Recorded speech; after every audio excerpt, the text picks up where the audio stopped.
Hello, good afternoon, and happy Father's Day to you all. Join me really quickly for a Father's Day story time. I'm looking forward to sharing something with you that I think will definitely bless you. And y'all come on in and I will give you time to like and share. This will not take long. I don't want to interrupt anybody's Father's Day, but I feel the need to finally, I guess, unravel the entire story about me and my dad. And so y'all come on in and let me know that you're here. Let me know that you're here. I know it's 1 o'clock. We're in between services, and we're in between services, and I know that people are out with their fathers, hopefully, prayerfully. And I know there are just people in different places when it comes to their dads on today, varying situations, varying circumstances, and I totally get that. And I respect everybody's situation, whether it be you mourning your father because he's not here, whether it be your father not being in your life, whether it be you having a strange relationship with your dad, whatever your circumstances or situation. I empathize with it, and I definitely I'm praying for you. Hey Marquez, nice to see you. Nice to see you. Hey Regina, nice to see you as well. Y'all let me know if you can hear and see me okay. And there's somebody in particular that I wanted in here, Miss Crystal Backman. Let me let her know that I'm live. Mm-hmm. Y'all come on in. Let me know that you're here. I don't want to take up too much of your Father's Day.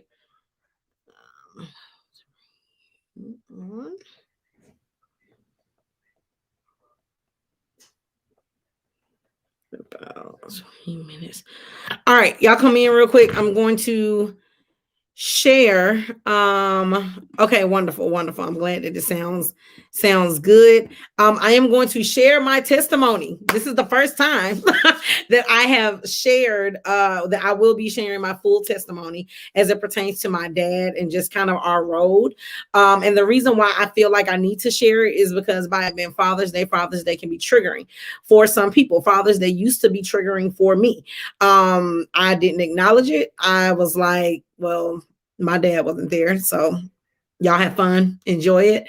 I'm going to share how I really felt about my dad, how all of this came to be, how all of this happened, and I'll make sure that I leave it up because I think the person that, or people, whatever, needs to hear it will hear it, and I think that it'll spark something.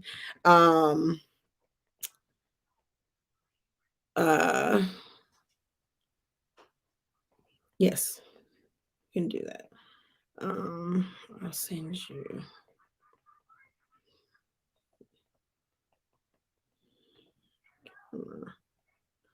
But yeah, but I definitely think that it's something that will bless you. Hey Angela, how you doing? So y'all go ahead and tag somebody that may possibly be struggling with their relationship with their dad, or somebody that may be considering reconciling with their father, and tag them and get them in a room. Y'all tag people that may have issues or relationships. Yes, it is Marquez. It is Marquez. Even for the dad that was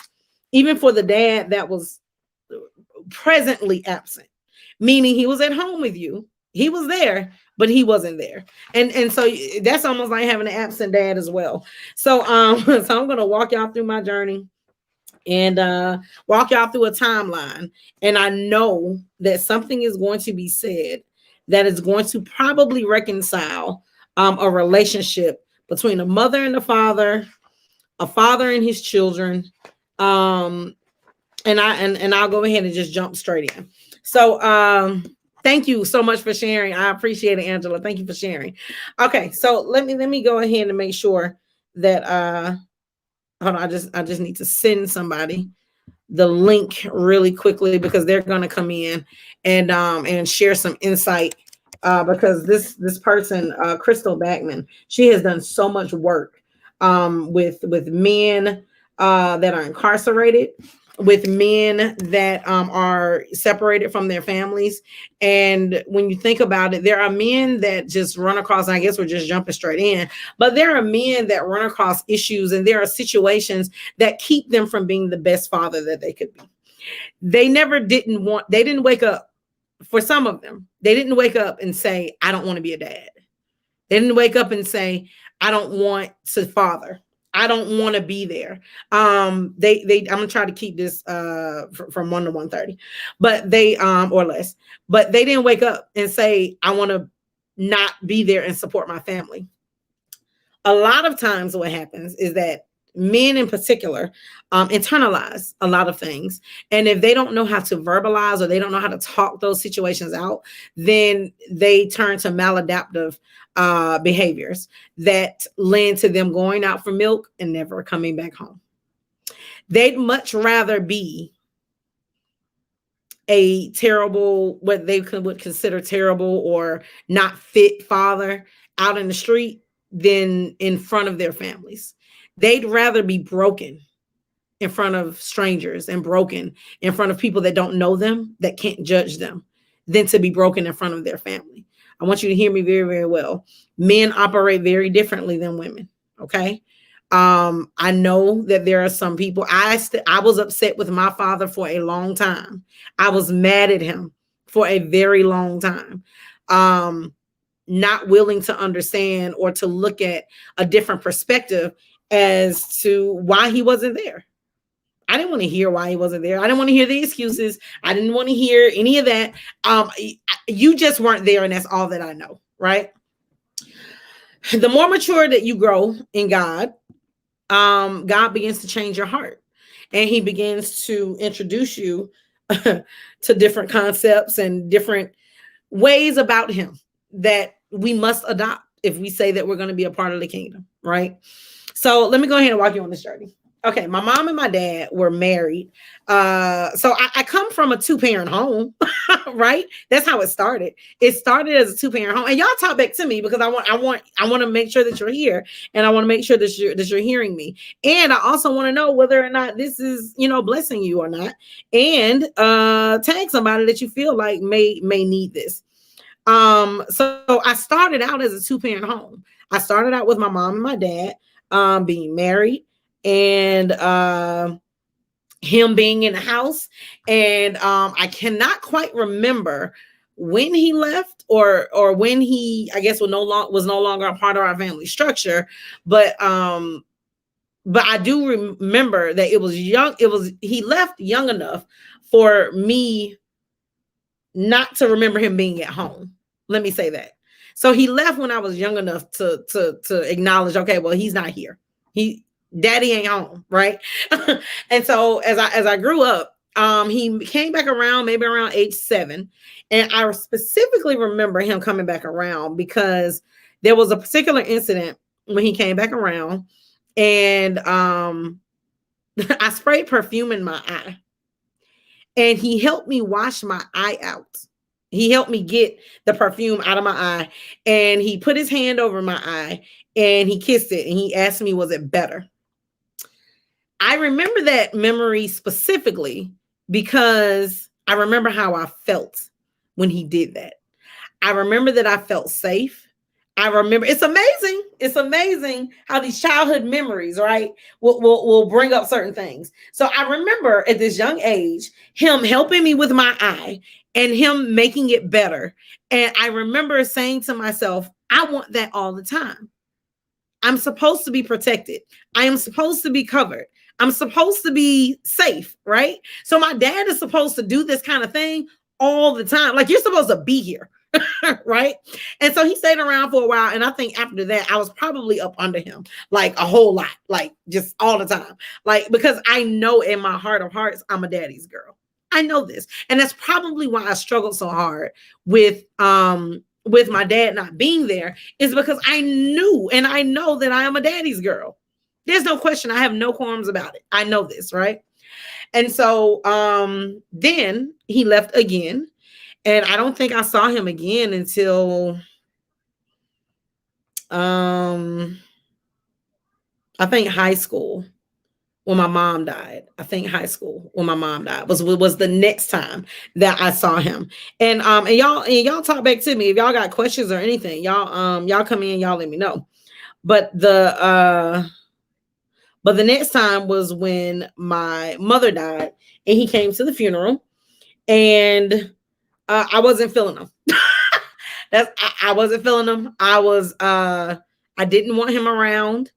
I was angry that he was there, and I felt almost like the audacity for you to be gone as long as you have been, and for you to come back around when my mom died, right? So he disappeared again. Let's see. Look, am I still here? Look at my Wi-Fi. It's raining and storming over here, so I don't know if it's interfering with my Wi-Fi. Am I still on? I don't even know if I'm still live. Am I still live? My internet is sketchy because now it's raining and it's storming a little bit over this way. So y'all let me know if I'm still here, if y'all can still hear me. You hear me? Okay, great. Okay, great. All right, so I'm still in here. So graduation. I was 17 when my mom died. So he comes back around, right? And I'm mad, I'm angry, I have a whole attitude, and I'm like, why are you here? You haven't contributed to anything, right? So I gave him a really hard time. A really, really hard time. I had a whole attitude at the age of 17, like, why are you here? Right. So that was like 2000. I don't know. I can't quite remember, but my mom died in 2001. So that was in 2001. So we part ways again, right? And then the next time I see him is sometime during college, but I just see him. I don't speak to him because it's out in public. It's at Clark Atlanta University where I'm in college. And I see him and I have this whole fit of rage. And I'm like, you out here in these streets, right?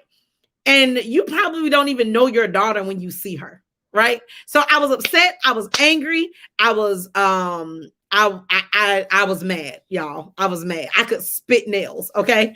So here comes here comes 2012. I think it was 2012. 2010, 2012. Here's the whole part about reconciliation. So God is doing one of these numbers. Hey, I need you to find the father that wasn't always there. I need you to let him know that somebody loves him. Okay. You want me to search all over this great big city of Atlanta and find my father whom was not there. Okay. And you want me to tell him that somebody loves him? Shouldn't he be looking for me to tell me that he loves me? Because he sure hasn't shown it. He showed me when I was 7, but I hadn't seen it since then. Right. So I set out, y'all, and this is kicking and screaming. I did not want to find my father. I wasn't interested. You weren't there. There's no reason to reconcile now. There's no point. I don't see the reason. But if God is telling me to find you and tell you that I love you or somebody loves you, then you know what? Let me just go ahead and be obedient. So it took me a while to get to that place where I decided and I accepted that I was going to try to find my dad. In trying to find my dad, y'all, I was like a detective. Okay. So I done put together a whole timeline. Y'all see this? I have put together a whole timeline of the last places that he was. Ridiculous. Come on, Angela. Come on. The ridiculous comes before the miraculous. And I felt it was ridiculous, Angela. Y'all, let's have a conversation. If your dad wasn't there, right? And then God is like, find him and tell him that you love him. I can't be the only one that we be looking around like, who are you talking to? You couldn't possibly be talking to me. And you know what? And I'm going to get through, Angela, with this whole ridiculous coming before the miraculous, because I got to a point in this journey where I was trying to find him. Let me tell you how God softened my heart along this journey. So I have a whole timeline. Let me tell you a little bit of my dad's story, and he doesn't mind because he shared his story too. As I began to unravel his story, develop the timeline, and try to figure out where he was, something in my heart began to soften for him. Something in my heart began to understand where he was as a man and where he was as a father, and that he wasn't there because he couldn't fulfill the role. He didn't have the capacity at that particular time to be my dad. And so he was on drugs, out in the street, out in Atlanta, doing whatever. He wasn't fit to be my father. He probably would have done more harm than good if he would have stayed around. That's our conversation, right? So I developed this timeline where in 2009, he was at Crossroads, which is a homeless shelter, right? I went there on December 19th, 2010, looking for him. This is what I wrote down on this timeline, y'all, because I'm like, all right, God, if you want me to do this, then let me be serious about it, even though it's something that I don't want to do. The building was closed, but there was an empty parking lot next to the building where they feed the homeless every Sunday. Y'all, I went out into that parking lot, and this is where it all changed. And I was looking, and here's where the message is. I need y'all to get more people in here. Please share this and tag people as well. I was in this parking lot, and I was helping feed the homeless because I was hoping that I would run across my father. In the midst of being in this parking lot and helping feed the homeless, there was a bunch of men out there. A bunch, I'll never forget it. It was so many men out there. And it hit me. I said, wow, this is where a lot of the fathers are. They are lost. They are broken. They are starving. And they don't know where they fit. And so that's where my heart began to soften for my dad, because I'm like, he is one of these black men out here, one of these faces. And I can't even tell him. I wouldn't know him if I saw him. I don't think. And I'm not too sure if he would know me if he saw me. So I'm out there. I'm feeding homeless people. This is hitting me like a ton of bricks. And God is speaking to me and encouraging me.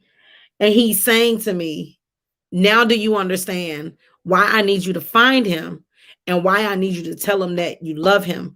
Because there are so many men that are out here in this parking lot right now who will never hear those words from their children, from their families, ever again. They are going to die out here in these streets without ever have knowing that they were forgiven, without knowing that they're loved, without knowing that reconciliation was an option, without knowing that being healed was an option, without knowing that I forgave them. There are going to be so many men that are going to die out in this field of streets without knowing that I have better for them and that they can make it on the other side of this. This is what the Lord is speaking to my heart. And the only thing that I had to go off of were old jail records. The only thing that I had to go off of was an old divorce decree. And I printed out this flyer. Y'all see this? I printed out this flyer and I hit the streets of Atlanta. I put this up everywhere. I got a Google number to stay safe. So crazy people won't be calling me. And I posted this and I didn't even put my real name on here. I was like, if anybody sees him, I put my middle name. I was like, if anybody sees this guy, anybody sees him, I need you to tell him to call me. And so now God is softening my heart because I'm working with people and I'm hearing their stories. I'm hearing their stories of being away from their families, being torn away from their children, whether it be drugs, alcohol, whatever the case may be, them not being with their families for whatever reason. And so I posted this flyer all over the city of Atlanta. I posted what he looked like in 2000, what he looked like in 2006, what he looked like in 2009. Again, the only thing I had were mug shots, jail records. That's all that I had. And I remember submitting this prayer to the church that I was a member at that particular time. And this was my prayer. My prayer is for strength, wisdom, and obedience. I struggle with understanding some of the things that God instructed me. Currently, I am undergoing a very tedious task of trying to find my father. He is homeless, and for the last 4 years, I have had thoughts of him. Is he okay? Does he need anything? I have not seen him in 11 years. I am unsure what will come out of locating him. I am unsure if I'll even find him, but I am doing everything on my part to find him. So far, it has been a humbling experience. I have gotten a lot more than what I bargained for, but I know that to whom much is given, much is required. A foundation of love is something that is becoming routine for me. I know I want to find him and let him know that someone loves him. Someone is concerned about him. Someone wants to know if he is in need. I want him to know that despite his history, his mess, his sins, whatever he thinks that would make him not capable of being loved, I want him to know that I still love him. I love him the same way God has loved me through some of everything. I want to share that love factor with him because I have been instructed to do so by God. My spirit grows tired. I sometimes want to back out of all of the work that I put into finding him. But I know that this is bigger than me. I'm just a vessel and an example of what God wants my father to see. Please pray for my spirit. Pray for my father and his safety. Pray that his response will be positive. Pray that God's will is in full operation. I know prayer changes things. I submitted this prayer on December 22nd, 2010. December 22nd, 2010, I submitted that prayer. Hey, Olivia, nice to see you, sis. So I submitted that prayer on December 22nd, 2010. Hear me. I submitted that message December 2nd, December 22nd, 2010 was when I submitted that prayer. Here comes, that was on a Sunday. That was on a Sunday. Y'all, this just hit me. I submitted this prayer on a Sunday, December 22nd, 2010. Wow. Really? I think that's the first time that I submitted that prayer publicly. That just hit me. Wow. Okay, so I submitted this prayer on December 22nd, 2010. That evening, oh, that just blew my mind. That evening, I volunteered at the Salvation Army to help feed the homeless or something. I was doing something at the Salvation Army. It was the Salvation Army downtown on Lucky Street. Yes, Olivia, it was a Christmas prayer, evidently. And am I still here? I just want to make sure because my internet is in and out because of the weather. So y'all let me know if I am still in here. Y'all let me know. Let me know if I am still here because I'm getting into this reconciliation portion of it. I am. Okay, wonderful. Thank you, Olivia. Okay. So I submit this prayer on December 22nd, 2010. That same night, I went to the Salvation Army. I'm looking at this timeline. I went to the Salvation Army to volunteer. What's that? Hold on. I want to make sure that I'm giving y'all correct dates. Yep. It sure was. Oh, God is even showing me something even in this moment, y'all. Y'all bear with me. I didn't know he was going to speak to me. I thought I was just telling y'all a story. But he is speaking to me right now. Wow. Okay. So yeah. So I submitted that prayer, and then I get this message the same night that I'm volunteering at the Salvation Army.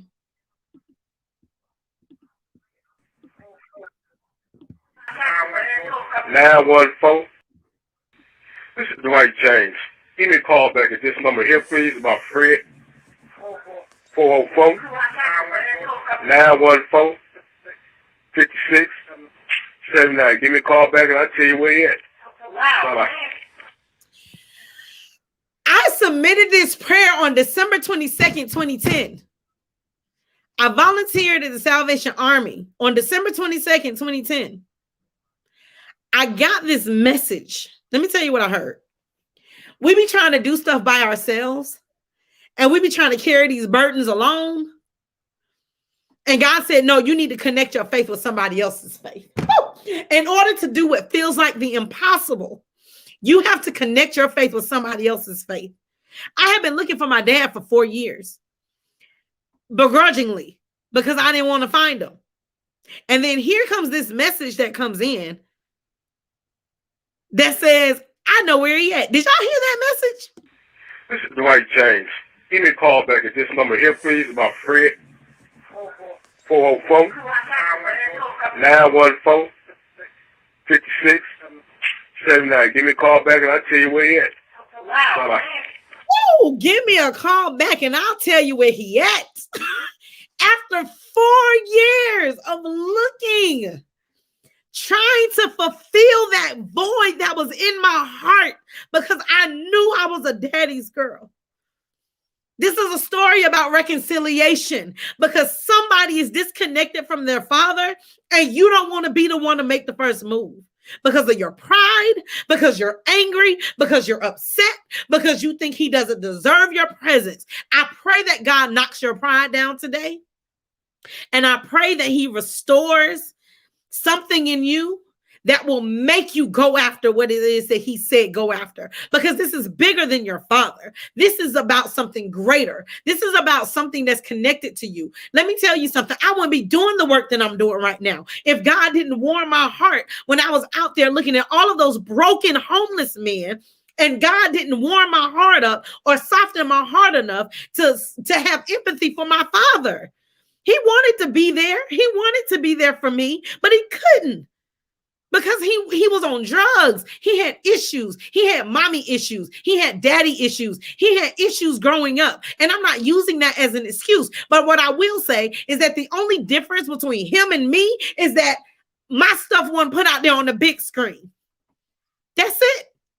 My stuff wasn't put out for everybody to know and see. Everybody could see that he was homeless. Everybody could see he was on drugs. Everybody could see that he had a record in and out of jail. But let me tell you something. Reconciling the relationship with my dad helped me reconcile a broken relationship that I had with God because I didn't trust him. And I said, God, you say that you're there.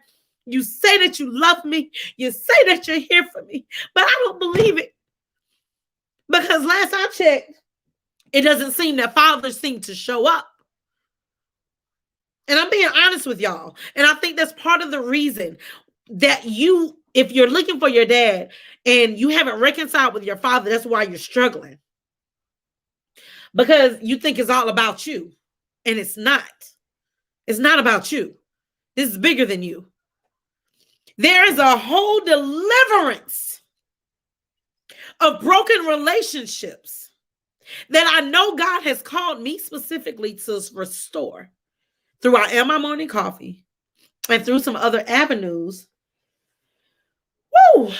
Because sometimes when you're trying to push to the will of God, you got to sacrifice some stuff. You got to sacrifice your pride. You got to sacrifice what you think you know about him. You got to sacrifice everything that you thought about your dad because he wasn't there. And all I had to lean on was he did not have the capacity to be the father that I deserve. But God said, I am everything that you need. I am there every step of the way, even when you're mad at me. Even when you're angry with me, even when you're upset with me, even when you think I'm not there, even when you think I'm not providing for you, I'm there quietly taking your beat down. Woo!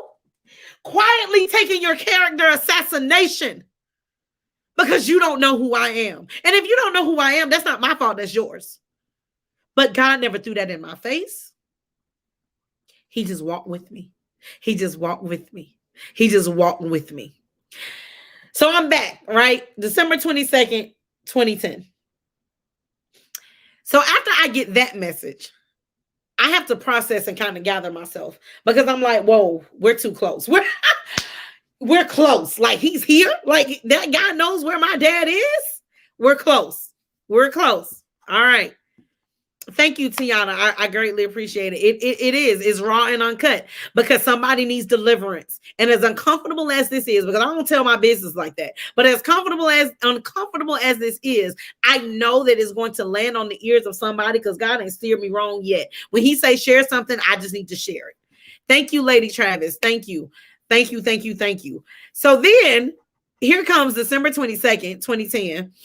A few hours after I get that message, this is your daddy, Frederick. You been looking for Amen. This is your daddy, Frederick. You been looking for me. I'm at 404 287 5610. 404 287 5610.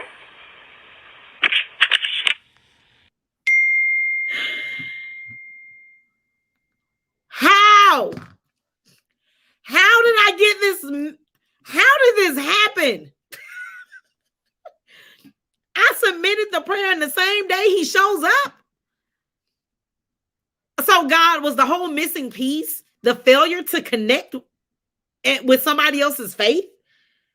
Was that the whole issue?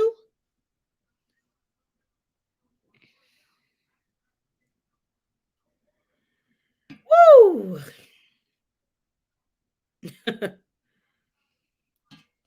Was that the whole issue? Was that the whole issue?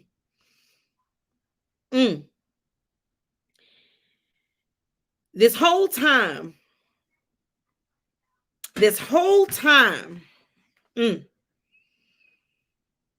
I'm mad because I want what my daddy gave me at 7. Amen. This is your daddy, Frederick. You been looking for me.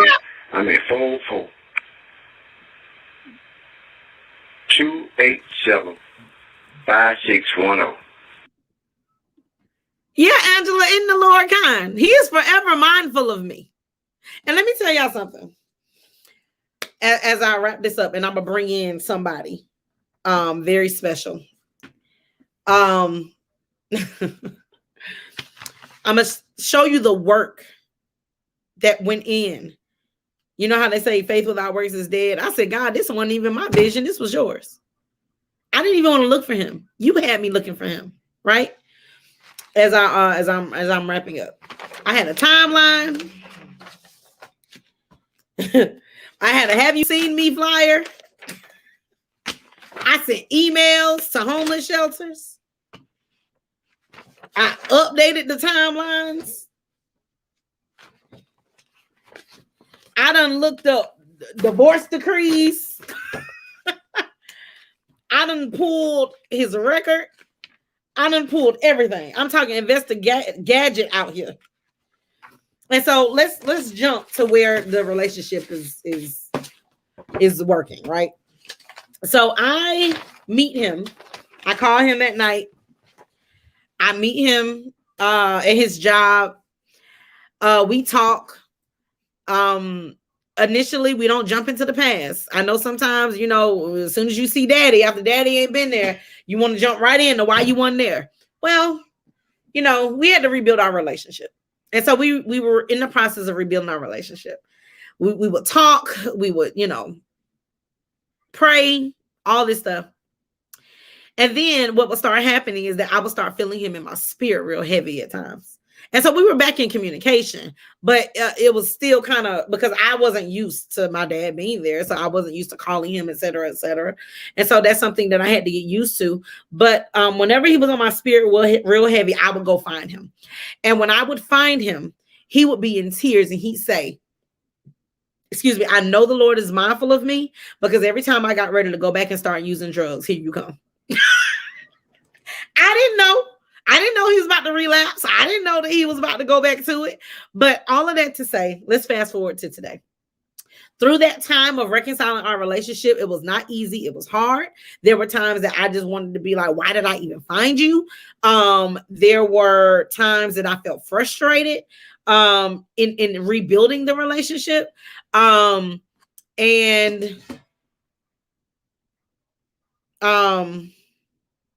so there were times that I just felt angry because I'm like, why? And it was one day that I asked him to come because I hadn't had my dad. So I'm like, yo, listen, I need you to come here because I'm having this event and I really want you there. I expressed how bad I wanted him there. Okay. I really could have saved all of my pride and energy and not invited him at all. But I expressed how much I wanted him there and he did not show up. Y'all, he called me. And that was probably the most disrespectful I have ever been to a parent. I'm being really honest. And I'm not flipping the mouth like that. But if I get mad enough, I have to pray, God, temper my tongue. I'm not like that now. I'm way more tempered now. But then, flip of the tongue. Do you hear me? I went off. And I know I hurt his feelings because that was my intention. You gonna feel it the same way that I felt it. And as I was going off and I hung up the phone, I hung up on him. God didn't talk to me in that moment. I ain't even gonna lie. Cause I wouldn't have heard it. I was seeing red. I wouldn't have heard it. But later on, what he did say to me was, he said, you're fighting with someone that does not have the capacity to give you what you need right now. Why do you think I'm here? How could you be mad at a baby for not washing dishes? How can you be mad at a child for not, I don't know, a baby, a little bitty arms and baby? I can't be mad at the baby for not cleaning the room. I can't be mad at the baby for not vacuuming the house. He doesn't have the capacity to. And the fact that you're even hearing from him shows that I have increased his capacity and I have enlarged his territory. And baby girl, he coming, but he just not there right now. And you need to call him back and apologize. Let me bring in my dear sister as I continue on with this. I'm bringing in Crystal Backman. I'm gonna finish my story, and then I'm gonna give the floor over to her. Hey, good afternoon. How are you?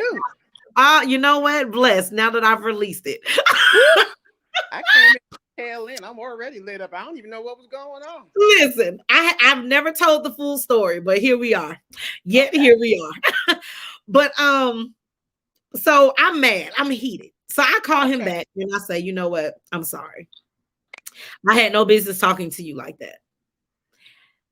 But I know what came out in that moment. Mama Backman, it was a bunch of years of pent up anger, resentment, emotion. Things I've never said to him. And it turned out, it came out real nasty and sinister. It came out real flip. It came out disrespectful. And sometimes if you're not careful, you don't know how it's going to come out. That's why we have to manage our emotions. We got to manage how we feeling, but it does happen to the best of us. It happens to us. And he accepted my apology because that was my question. I was like, do you accept my apology? And let me say this before I pass the floor over to Crystal Backman. When you wrong somebody, don't just apologize and walk away. You need to ask them if they forgive you. Now, that could be a loaded bag. Yeah. They might essentially be like, no, I don't forgive you, whatever. But you do need to know where they stand. And you do need to know whether or not they truly do or don't. Because if they don't, then you just need to go pray. And if they do, then great. So I did ask him and I waited for an answer. I was like, I need to know if you forgive me because I'm really sorry. A lot came out that I didn't even know was pent up. And he did forgive me. And fast forward to today, I'm about to get ready to meet up with him and take him out. And sometimes I do struggle still on Father's Day because I'm like, why? But then God reminds me, I restored this relationship. This was me. I reconciled this for a greater reason beyond yourself. And so you saw what I've done. I need you to continue on that path. And so I am going to go. I'm going to get him. We're going to go out today. But what I will say is this. There are times that I sit and cry, Mama Backman, because I'm like, my dad is here to walk me down the aisle. My dad is here to speak into my life. And he does. And he encourages me. He speaks to me the way that a father should. And God was not kidding when he said, when he fulfills something, that it won't tarry. I'm going to give it all to you. And so I'm going to pass the floor over to you because you've done so much work with men, men that have been incarcerated, men that struggle with being fathers, men that struggle to take their rightful place in society. So what would you want to share about anything? My testimony with the people. I know you got a word in your belly. I can. I came in on the tail, and I'm going to assume you were speaking about your father. Yes, I was. Correct? Yes, ma'am. Okay. Well, first of all, thank you for having me on last night. I can't say no to you, so I did a real quick switch up because I was in my Sunday afternoon glory, chilling out. But this is a critical topic, and you inspire me to get off the camera. You inspire me to do that. The best thing that I can do is share my truth and share my experiences. Truth is not change, and a lot of people are dealing with the same issue. Mother's Day is always a joyous occasion, unless it was a recent loss. But Daddy's still getting a lot of shit. I think we have to take the same grace. Wait, you're going in and out. There's a lot of things you would be surprised. Okay, spend a lot of money on therapy. I'm sorry, my connection is terrible. Is this any better? I can hear you better. I can hear you better. Is this any better? Yes. Okay. But I think the last thing that we heard was spending a lot of money. And I'll relocate. Okay. Okay. Let me walk while I talk, and I'm going to get over by the window. Okay. I've had to do this work. I've had to do this work with my father, not just my father, but how about every man in my life that's immediate to me? Yeah. Brother, son. They have struggles.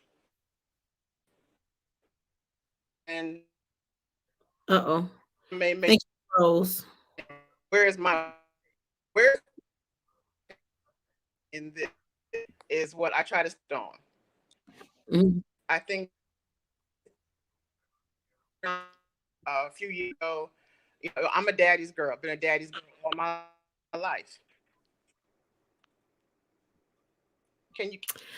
You're in and out. We can't quite make out what you're saying completely. You mean? We can't quite make out what you're saying. I'm so sorry. Do you want me to? You want me to send this? Do you think it'd be better on your laptop if I sent it to your email? I don't know where I'll go. Okay. Maybe. Okay.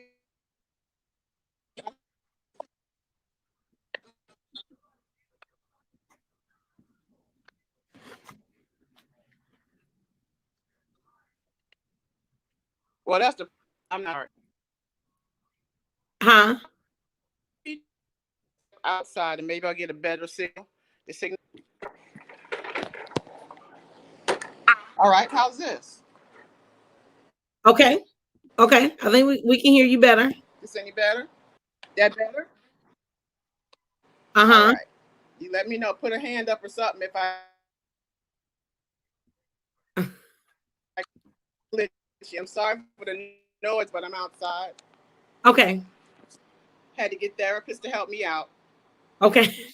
All right, let's see if this works. And it was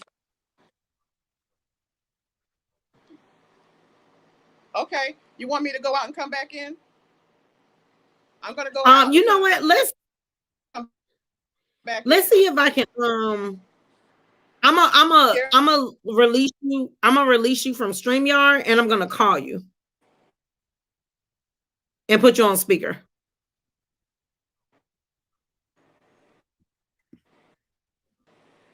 Okay.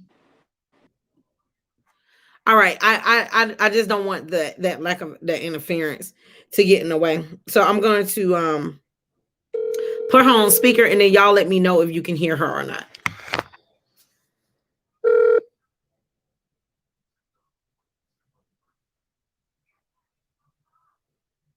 Hello. Hey. That better? Yes, that is much better. Now, the people that are in the comments, y'all let me know if you can hear her. And you go ahead and start speaking. Okay. Where I left off is that I was sharing my journey, not just with my father, but with the other close men in my family. My brother, Mm-hmm. my son, Mm-hmm. all who are grown, all who are closest to me. And they all seem to have the same frame of thought when it comes to things, as far as sharing, communicating. I guess a man was doing things in this time of day. Yeah. And so my position was this, and here's what God's instruction to me. Get out of that. Wow. Panic. I was in a panic. All three of those men in my life came up under severe health attacks. Mm-hmm. And my father in particular, this was almost 2 years ago. He became ill. Being a daddy's girl, I jumped in my car from Atlanta and I flew to South Carolina. Yeah. Me and my daughter. And we went to see about him, to go with him to the doctor's appointment and all of that. And he became enraged. He was not feeling well, but he became very hostile. Mm-hmm. Very hostile, to the point where it cut me pretty deep. Wow. Because we've never had an argument in all my living. But he wasn't himself, but I didn't understand the hostility, and the hostility continued. It was a lot going on with health in his home, period. Yeah. And he was backed up like somebody in a cage being attacked. And we were just there to help. And it affected me so bad until I became physically ill. Wow. Because his body was in trouble physically, without disclosing the illness. Yeah. And I was pushed away. And when a child is pushed away from a parent they love, I don't care how old you are, it cuts really deep. Wow. And I had to get the help and prayer assistance of a couple of first cousins that can get a prayer through. They understood what I was dealing with. Mm-hmm. And they had to pray for me just so I could drive back to Atlanta. Wow. And I was in a severe, horrid state. The worst part about being in that state, being hurt, being fearful, being concerned, making phone calls for him, for his wife, trying to make sure they're okay, and you're getting resisted and fought the whole time. Yeah. I shared all of that to say this. When I finally got to God, okay, because I'm all in me doing this, trying to be the good daughter. Right. The Holy Spirit said, get that off of you. Wow. Get that off of you. Wow. In other words, you're going to have to trust me. Yeah. To deal with this. Yeah. And it was a correction, but I realized why he gave me the correction. You know why? Why? I stopped my worship. I stopped casting my cares and started caring for my cares. Ooh, you stopped casting your cares and started caring for your cares. Woo, that's good. Wow. I went into protective mode. Just like a mother does a child, we flipped really quick. And even though he was enraged and angry with me and didn't want me involved in his healthcare affairs, and I thought I was doing my duty.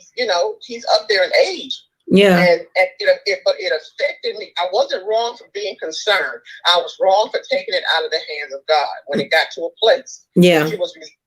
So if a parent is not ready to receive you on any level about anything, back up, because God's not finished with them yet. And he still needs to tweak you a little bit, or you would have known the timing and when to approach. Ooh, that's good. So I had to pull back. And when I pulled back, it meant, Lord, I trust you no matter what the outcome. Wow. Pulled it back. Had to stay in bed for several days. Had to get much prayer, counseling, because this felt like a lifetime relationship that was severing. And it felt like an up and coming death, not just in the physical, but in the spirit. So fear was also there. Yeah. Wow. In a panic, nothing comes of it good if you don't first seek God's direction. And we're human. We're going to step ahead of God sometimes and run because we want to protect the ones we love. But we cannot. Anything that interferes with that worship, I'm sorry, God's not having it. He doesn't care if it's your mother, your father, your child. Yeah. He wants what he wants was his, because we're supposed to know he's already got that worked out according to his will, and it's going to work for your good. That's right. That's right. So now it took a couple of years to build us back up. We cut off communication. Yeah. God said, he said, cut it off, stop it. Wow. Back up. If you have to stop communicating to get yourself back in a place. Yeah. And get back to your assignment, I'll take care of him. Wow. And I had to do that. And I would invite anyone to do that, to stop the expectations. Yeah. That we have. People are where they are. And if we can't handle them where they are, leave them where they are. Ooh, that's it. That's it. My God. I'll pause right there if you want to jump in. Ooh, God. Thank you for sharing. Number one, that was very, very powerful. And again, that was Crystal Backman sharing her story and testimony with her dad. And there are so many situations surrounding Father's Day and fathers, and so many to count. But what I will say is this: is that when you allow God, because you gotta give God permission. But that's what I love about God, is that you have to allow your heart to be worked on.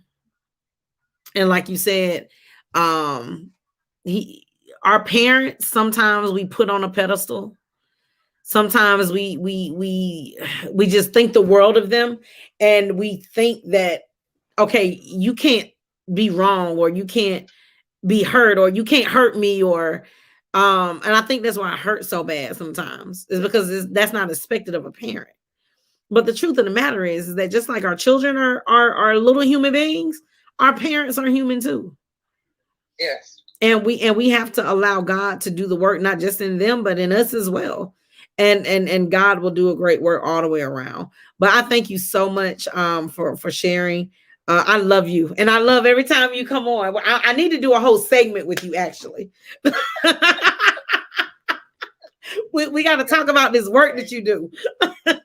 You got that right. You got that right. And there's much work that I do need to do. Yes. Absolutely. Yes, ma'am. Yes, ma'am. So I will. So I'm gonna go ahead and wrap up this live, so I can get to my dad, so we can go and enjoy each other's time. But I love you, and thank you so much for tuning in. I love you, and thank you. All right. See you next time.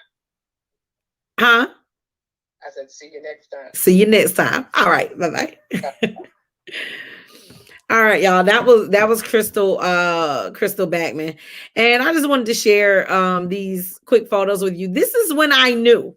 I found this picture when I was older, but this is when I knew I was a daddy's girl, y'all. And I knew that my dad was a dad. He just wasn't operating in the capacity at the time. But this is when I knew. I said, oh yeah, I'm a daddy's girl. So that's me, and that's my dad. Again,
All right. So I think I'm back.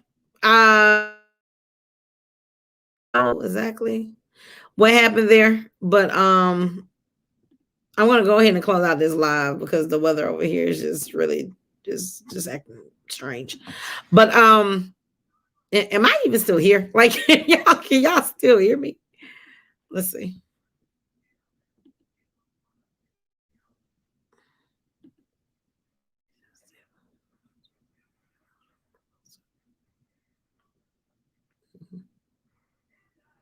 Am I back? I know it went out. You can hear. Okay. So I'm gonna go ahead and wrap this up because the weather and the internet just is not on one accord right now. And I can't be a part of such foolishness. So, so I'm gonna go ahead and go. But I just wanted to show y'all that this is what reconciliation looks like. And I'm thankful that that my dad is back. This was my uncle's retirement. My uncle served 30 years at the fire department. He was the chief of the fire department for the airport, and he did some other things. So that was my uncle's retirement party.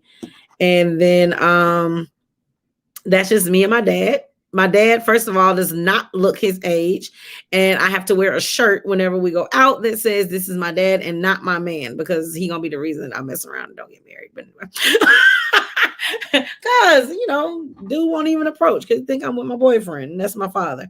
So anyway, so I love y'all.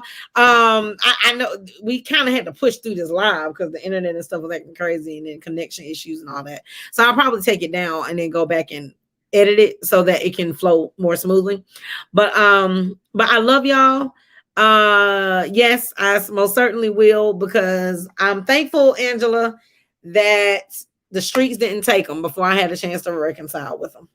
So I'm thankful. So I love y'all. Y'all take care. I hope and pray that this Father's Day, whatever your situation, whatever your circumstance, that God is standing in the gap for you. And I will definitely be praying for you as well. So thank y'all for tuning in. I love y'all. Y'all take care and be safe. All right.